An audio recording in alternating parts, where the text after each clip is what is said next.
Hello, I'm the Media Wiz, because one art form wasn't enough, and we're back at it again with another Media Wiz commentary.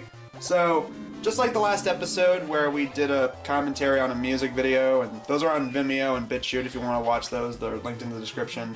We talked about the Mike Posner Lil Wayne song Bow Chicka Wow Wow, which was a pseudo-comedy sex jam, and we're looking at another romance song because, hey, it's Valentine's Day. Why Don't You Love Me by Post Malone. Now, this actually came out before Post Malone was famous. Even the video upload, it says, Post Malone, Why Don't You Believe Me, before he was famous. And before we begin, I just want to give some quick thoughts on Post Malone.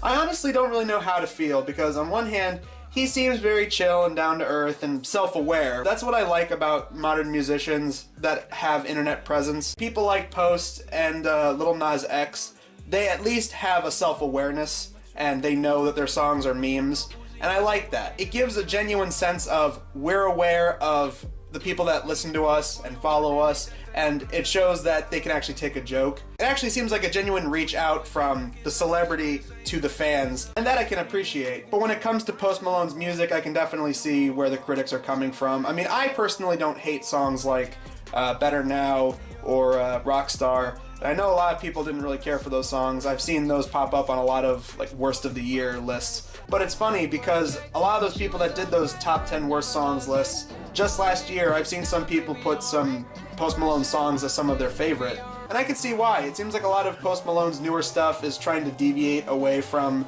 the typical banger. It seems like people are starting to learn from the mistakes of people like 6ix9ine and Lil Pump. And it feels like Post Malone is trying to deviate away from that. I mean, hell, look at Lil Nas. He had a song called Panini, and it was a song themed after the Cartoon Network show Chowder, and it, unironically, was actually pretty good.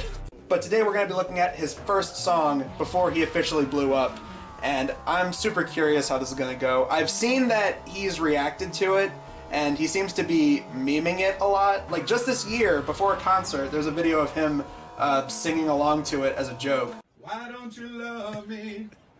But it's a lie. Just like bubble gum. Now you are no fun. So I am curious to see how this is gonna go. I saw a couple seconds of this with Nostalgia Kid before we recorded a Let's Watch. So I'm very curious to see how this plays out in full. We're gonna be listening to almost 4 minutes of this entire song. So here we go. This is Why Don't You Love Me by Post Malone. Let me tell you a little story. Oh no. Leon DeCino, Jazzy F. Lovely. Oh no! Oh god, this feels like a high school music video project. That's the vibe I'm getting already. Oh, those effects. That 80s synth. In the middle of a cold, dark night, I heard a sound and I thought to myself, what was that? I love the echo effect. I got up and checked. Checked. Oh, the You costume walking changes. out my door. You said you love me just It's really weird seeing him without all the tattoos. Oh, that effect of the text flying at the screen. What the heck? What the heck? Sammy? Can we get some Sammy in here? Seriously, what the frick? This is such a... God, who is this guy? Is that Post 2? There's lots... Oh my god.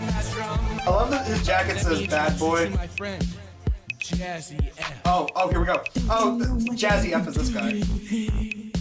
He would listen to you from winter to spring. You betray him. You betray him. You should go away.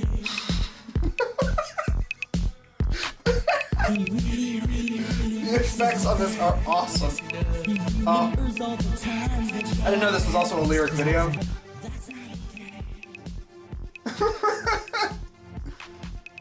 If you were to tell me this was ironic and that Post Malone made this as a joke even back then, I would believe it, because this seems like something off of Tim and Eric. This seems like it's made to be intentionally bad. But that's what's making it kind of awesome right now. Why don't you love me? Oh, broken heart alert, everybody. Oh god, the gum lyric. Oh, you're no fun anymore. Oh, the explosion. Michael Bay directed this apparently now. They're really proud of that bubblegum lyric. They're using it again. Oh my god, they're repeating the whole chorus again. Okay guys, we gotta do dances in front of this green screen. Also, I noticed there was a cropping effect problem on that one shot.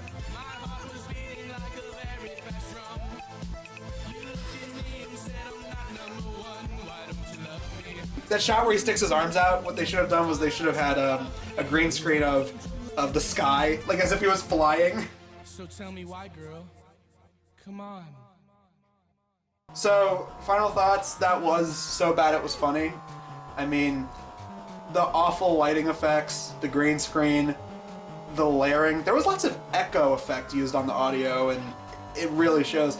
The instrumental was alright. I mean, it has that kind of kitschy 80s Casio synth pop thing going. It's fine. Honestly, the beat to this, I think, even ironically or unironically, was better than the beat for Acapella and Hefner and all the other bad songs we've looked at. I wanted to bring this up, and I know I always bring up Hefner for these music reviews. If I had to compare this song to something I've reviewed before, I think I would actually put this in the same category as the Bum Bum song by Tom Green, in that if you were to look at this unironically, yeah, there's a bunch of stuff that's wrong with it. I mean, the cheesy green screen, lighting effects, the beat is very cheesy. It feels like something that they just threw together with a Casio keyboard in like an afternoon. But even unironically, I could definitely see people making the argument, well, it's their first song, so let it go. Which makes me go back to Hefner. That had way more budget and way more cinematography behind it with the music video, and there was way more going on in the music video of that. And yet, I would rather watch this one again, because unlike Hefner, this actually had that so bad it's funny charm to it. But either way, yeah, I think Post Malone beat out Tana Mojo in the music video department, because this was at least entertaining. Whether or not it was for the right reasons is up for debate. But yeah, Post Malone, even when he did this really cringy high school music video project looking video, still did a better job than Tana Mojo. So you know what, Post Malone, you could say that the song was bad, but again, it's good to see that he's kind of taking it in stride and making a meme out of it. I appreciate that side of it. But what we're going to be looking at next time for Media Wiz is a song that is also from a rapper who's known for having a bit of a comedic side, and it's easily the worst song of last year. What to expect next time for Media Wiz is a review of Earth by Lil Dicky, the worst song of last year. Look forward to that when we get around to it. Until then, I'm the Media Wiz, because one art form wasn't enough. What the heck?